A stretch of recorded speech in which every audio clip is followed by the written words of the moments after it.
Hello friend, नमस्कार। आप सभी का हार्दिक स्वागत है आज क्लास में। आज हम पढ़ने वाले हैं क्लास 12 मैथमेटिक्स। फलनों का अवकलन करते समय प्रयोग किए जाने वाले सूत्र।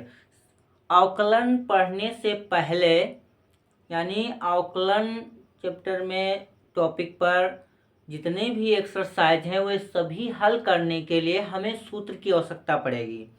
तो हल करने से पहले प्रिय बच्चों, आपके लिए आज क्लास में हम पढ़ाने वाले हैं और हम सब पढ़ने वाले हैं कि अवकलन फलनों का करते हैं तो कौन से सूत्र लगेंगे। सबसे पहले तो हमको सूत्र याद करना है ना बेटा। तो सबसे पहले तो हम अवकलन का प्रतीक जान लेते हैं बेटा। अवकलन का प्रतीक होता है d/dx। क्या होता है दोस्तों? d/dx। और इसी प्रकार इसके विपरीत समाकलन का बेटा होता है dx। सिर्फ क्या होता है बेटा? dx। हाँ, x जो नीचे लिखा हुआ है ये अगर कहेंगे x के सापेक्ष करना है तो x होगा ये, राइट। अब हम पढ़ लेते हैं स्टेप बाय स्टेप सूत्र। तो देखो बेटा, पहला सूत्र हम है पढ़ते हैं। सारे सूत्र आपको याद करना है। प्रथम जो फार्मूला है बेटा ये होता है जिसे लिखा हुआ है कहीं d/dx x की पावर n। तो इसको जब हम हल करते हैं तो बेटा होता है n into x power n-1। ठीक है बेटा। हाँ, दूसरा आपका जो सूत्र होता है ये होता है बेटा d/dx। d/dx अगर लिखा हो त्रिकोणमितीय से sin x तो आप बेटा लिखोगे क्या? cos x। क्या लिखोगे? अगर sin x का dy/dx कर रहे हो, sin x का अवकलन कर रहे हो तो बेटा cos x हो जाएगा। क्या हो जाएगा बेटा? cos x हो जाएगा, है ना। 3 नंबर आपका सूत्र है। जैसे आप मान लो cos x लिखा हो तो क्या आप क्या लिखोगे? d/dx cos x यहाँ पर लिख दिया जाए तो जो cos x लिख दिया जाएगा तो बेटा लिखोगे आप माइनस का sin x, है ना। क्या लिखोगे बेटा? माइनस का sin x। अच्छा, 4 नंबर फार्मूले की बात कर लें d/dx। अगर ये लिखा हो sec x, क्या लिखा हो? sec x, तो आप लिखोगे sec x into tan x। क्या लिखोगे बेटा? sec x into tan x। जब sec x का अवकलन करते हैं तो लिखते उसका जो अवकलज आता है वो sec x और tan x आता है इंटू में।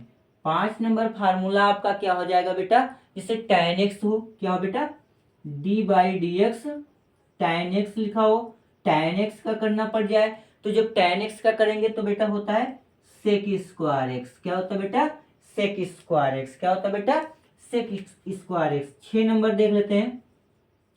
अगर d/dx लिखा हो cot x, tan x का उल्टा कर दे cot x, तो cot x होगा तो बेटा माइनस cosec स्क्वायर x हो जाएगा। क्या हो जाएगा? Minus cosec square x। अच्छा, 7 नंबर, अगर cosec x हो d/dx में तो आप क्या लिखोगे बेटा? अगर cosec x हो तो आप क्या लिखोगे दोस्तों? अरे तो हो जाएगा बेटा, इसका भी हो जाएगा माइनस का cosec x into cot x। क्या हो जाएगा? माइनस का cosec x into cot x। अच्छा, 8 नंबर फार्मूला आपका क्या हो जाएगा बताइए बेटा। 8 नंबर फार्मूला आपका हो जाएगा जैसे लिखा हो कि d/dx, क्या लिखा हुआ? d/dx x केवल, तो आपका हो जाता है 1। क्या हो जाएगा बेटा? 1 हो जाएगा। चलो अब 9 नंबर फार्मूला पढ़ लेते हैं बेटा। 9 नंबर फार्मूला क्या हो जाएगा बताइए। अगर लिखा हो d/dx और log x बेस e तो आपका हो जाएगा, आप लिखेंगे 1/x। क्या लिखेंगे दोस्तों? 1/x। अच्छा, 10 नंबर सूत्र की बात कर लें। कैसी कंडीशन हो 10 नंबर में? तो 10 नंबर अगर लिखा हो बेटा d/dx, लिखा नहीं होगा d/dx, यदि लिखा हो ex। क्या लिखा हो? ex। और इसका निकालना हो अवकलन तो लगाएंगे d/dx ex। तो आपका हो जाएगा सीधे ex का ex ही रहता है। ठीक बेटा। हाँ, फिर 11 नंबर आपका इससे सवाल दिया गया होगा कहीं, अगर ऐसे लिखा होगा log a base x base a base x base a। क्या लिखा होगा? x base a। तो तो इसका हम डी बाई डी एक्स निकालेंगे तो बताओ क्या होगा बेटा। तो आपका सीधे हो जाएगा 1/x log ई बेस ए। क्या हो जाएगा बेटा, ई बेस ए। ठीक है, अगर लिखा हो 12 नंबर प्रश्न कहीं पूछ लिया जाएगा, ऐसे पूछ लिया जाए 12 नंबर प्रश्न कि ए की पावर एक्स का डी बाई अवकलन करिए, ए की पावर एक्स का अवकलन निकालिए या करिए, तो आप लगाओगे डी बाई डी एक्स बराबर, तो बताओ क्या होगा बेटा। तो सिंपल सी बात है, आपका ए एक्स ही लिखोगे लॉग, क्या हो जाएगा, एक से लिखोगे लॉग और ए बेस ई हो जाएगा, है ना। जैसे ई बेस ए है तो यहाँ पर ए बेस ई हो जाएगा, है ना बेटा। अच्छा 13 नंबर अगर प्रश्न, सब प्रश्न अलग अलग तरीके से पूछ रहे हैं तो उसके फार्मूले हमको याद कर लेना। तो कैलकुलेशन, जो भी कैलकुलेशन हम पढ़ रहे हैं, तो अवकलन, तो जब अवकलन के सारे फार्मूले आप याद कर लेंगे, पता चल जाएगा, तरीका याद हो जाएगा, तो समाकलन भी पढ़ते हुए बहुत ही सरलता होगी। और ये अवकलन, समाकलन, अवकलन के अनुप्रयोग और समीकरण, ये मोस्ट इम्पोर्टेंट है बेटा, है ना। तो चलिए पढ़ लेते हैं, पहले सूत्र पढ़ लेते हैं, फिर अगली क्लास में हम प्रश्न भी पढ़ेंगे, इन्हीं फार्मूलों की सहायता से एक्सरसाइज भी हल करेंगे। चलिए जैसे 13 नंबर की बात कर लें, तो 13 नंबर आपका फार्मूला ऐसे लिखा होगा, कहीं लिखा होगा सी, है ना।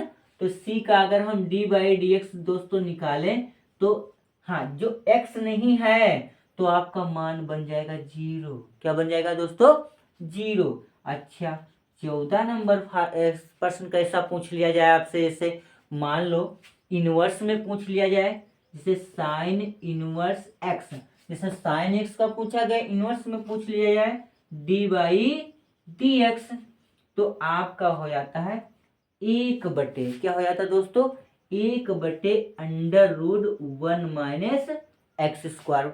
जहां पर साइन इनवर्स एक्स का अवकलन करना होगा तो आप उसका अवकलन करके कितना लिखोगे, 1/√1 माइनस एक्स स्क्वायर।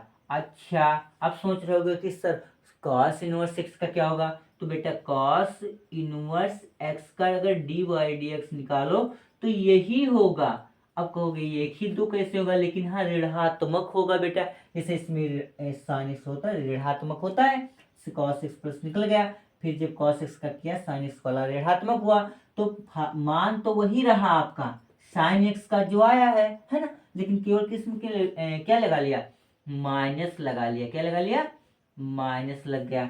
चलिए बेटा ये रहे आपके 15 फार्मूला, और भी हैं और भी पढ़ते हैं। तो सबसे पहले इनको आप नोट कर लीजिए, अच्छे से नोट कर लिया। चलिए इसको हम साफ कर देते हैं और आगे बढ़ते हैं। 15 से 16 नंबर आप इसको अच्छे से डायरी पर नोट कर लीजिए, इसके बिना आपकी एक्सरसाइज हल नहीं होने वाली है।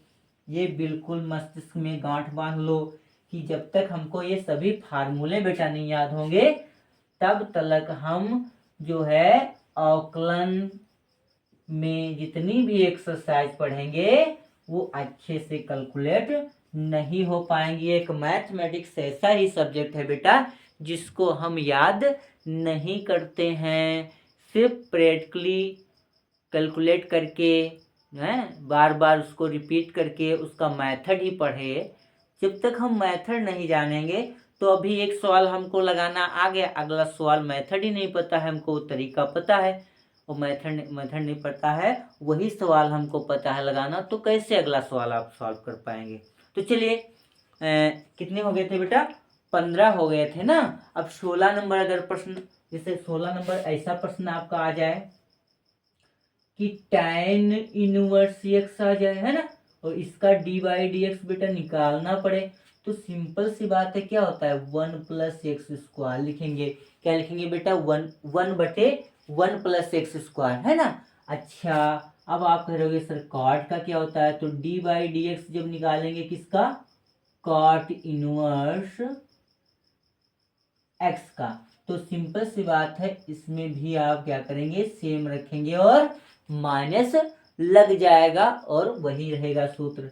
18 नंबर बेटा क्या होता है फार्मूला बताओ, 18 नंबर फार्मूला बेटा क्या होता है, 18 नंबर, जैसे एक प्रश्न आपसे पूछ लीजिए, अब उसी सेक का निकाल लें, कॉसेक का निकाल लें, तो सेक का क्या हो जाएगा बेटा, सेक इनवर्स एक्स का जब डी बाई डी एक्स करते हैं बेटा क्या होता है, 1/x under root x square minus 1, ये होता है बेटा सेक स्क्वायर एक्स का।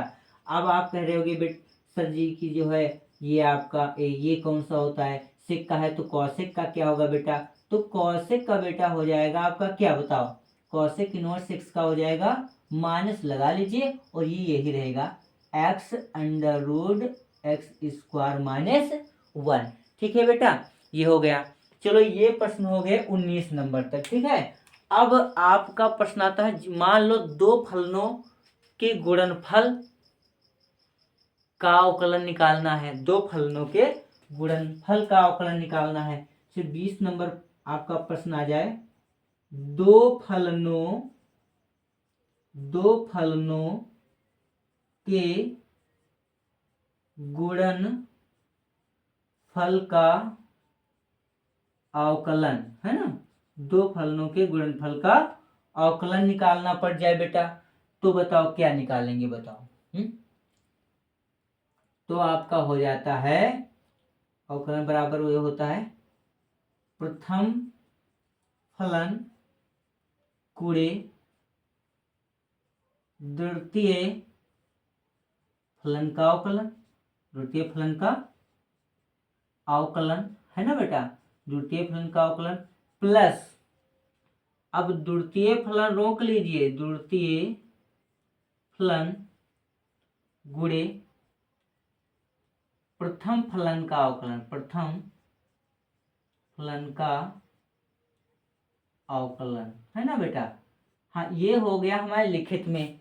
और अथवा अगर ऐसा लिखा हो D by d x f1x और इनटू f2x, अब इसका जब हम करते हैं अवकलन फार्मूला, तो ये होता है बेटा f1 इंटू एक्स गुणे डी बाई डी एक्स। देखो ऐसे लिखा हुआ है, दो फलनों के गुणनफल का अवकलन, तो दो फलनों का गुणनफल हो गया। ठीक है, अवकलन किया हमने, तो प्रथम फलन f1 को रोका, द्वितीय फलन का अवकलन कर दिया, है ना, D by d x f2 into x, ये वाला प्लस लगाया। अब द्वितीय फलन बेटा रोक लीजिए और आप डी बाई डी एक्स कर दीजिए f1 इंटू एक्स। देखो ये फार्मूला हो गया आपका, हो गया बेटा। अब मान लो ये 20 नंबर फार्मूला हो गया, जब कभी ऐसा दिया हो जब कि दो फलन हो और उनके गुणनफल हो, तो आप ये लगाओगे, है ना बेटा। चलिए और पढ़ लेते हैं, जैसे मान लो कि अंश और हर वाले को भी तो अवकलन करना पड़ेगा, तो इसको अवकलन करते हैं बेटा। ये इसको नोट किया आपने, हाँ ठीक है, नोट कर लीजिए।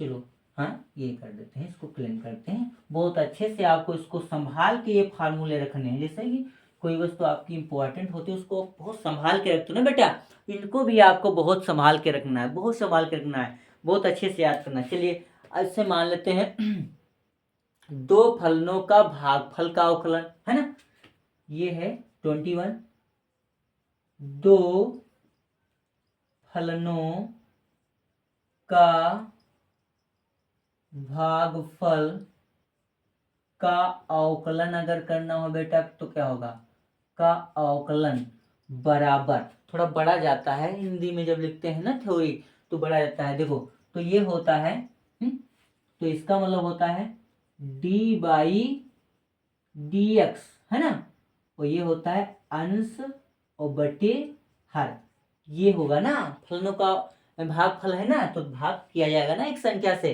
तो अंश बटा हर, इसका अगर हमें करना है अवकलन तो क्या होता है बेटा, बताओ क्या होता है। तो ये आपका हो जाता है क्या बेटा, हर into t by d x अंश माइनस अंश into d by d x हर और बटे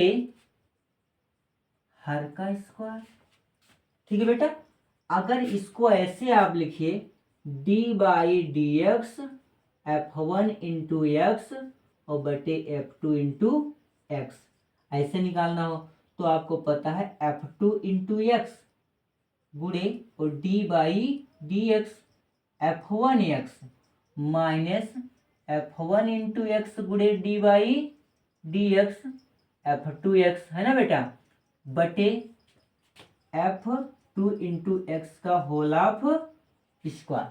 ये फार्मूला देखो बन गया नहीं बन गया, बन गया ना बेटा। अच्छा चलो ठीक है, ये आपका हो गया हर का स्क्वायर। अब ये है आपका 21 नंबर फार्मूला। कितने नंबर बेटा है? 21 नंबर फार्मूला है। हम 22 नंबर की बात कर लें। 22 नंबर फार्मूला क्या हो जाएगा?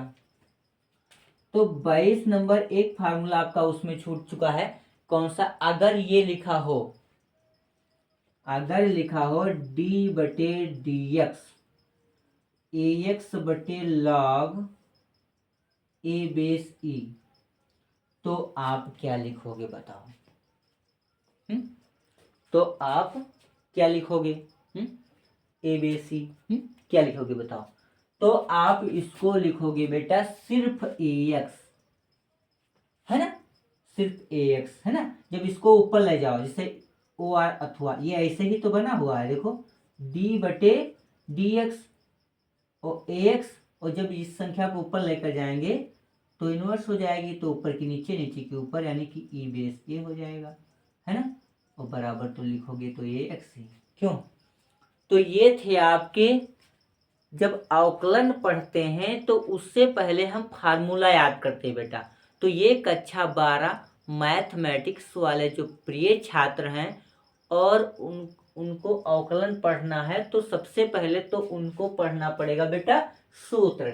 वो सूत्र पढ़ने के पश्चात हम सब मिलकर पढ़ेंगे एक्सरसाइज एक एक करके, उसमें सभी प्रकार के प्रश्नों को चुन चुन के हल करेंगे। ठीक बेटा, स्टेप बाय स्टेप, एक भी प्रश्न मिस नहीं होने पाए, जिससे कि परीक्षा में बैठने पर ये ना हमें गिल्टी फील हो कि हमने ये प्रश्न नहीं पढ़ा था, है ना बेटा। तो जो हमारे प्रिय छात्र हमारे चैनल पर नए हैं और अभी तक चैनल को नहीं सब्सक्राइब किया है, तो वह जल्द से जल्द चैनल को सब्सक्राइब कर दें, लाइक कर दें और अपने दोस्तों में शेयर कर दें, जिससे जितने भी क्लास के वीडियो अपलोड हो वह आप तक पहुंचे। और नोटिफिकेशन का बटन ऑन कर दीजिए ऑल पर, है ना, बेल आइकन को दबा दीजिए, जिससे नोटिफिकेशन आप तक पहुंच जाए, जिससे जैसे ही क्लास का वीडियो अपलोड हो आप तक पहुंचे और आप अपनी पढ़ाई पूर्ण कर सकें। तो बेटा पढ़ते रहिए और प्रत्येक फार्मूला याद कर लीजिए। तो मिलते हैं अगली क्लास में अवकलन पढ़ते हुए। पहली एक्सरसाइज, जो भी आपके नंबर्स हैं एक्सरसाइज में, लेकिन हम स्टेप बाय स्टेप चलेंगे, है ना। अवकलन में कैसे कैसे प्रश्नों को हल किया जाता है, बहुत ही सुचारू रूप से आगे बढ़ेंगे, बहुत अच्छे से। तो बेटा बने रहिए सुरेंद्रा स्टडी क्लास में और पढ़ते रहिए, बढ़ते रहिए आगे और अच्छे अंक लाइए, यही शुभकामना है बेटा मेरी।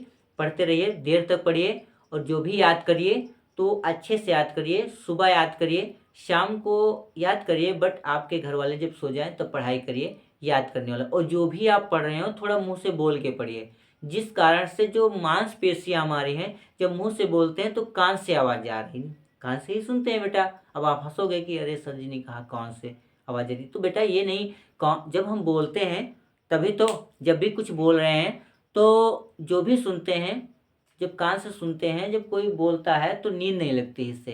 तो जब भी आप कुछ भी बोलते हो, जब तेज तेज पढ़ोगे तो वही आवाज़ आपका रिपीट होकर सुनाई पड़ रही है कान से।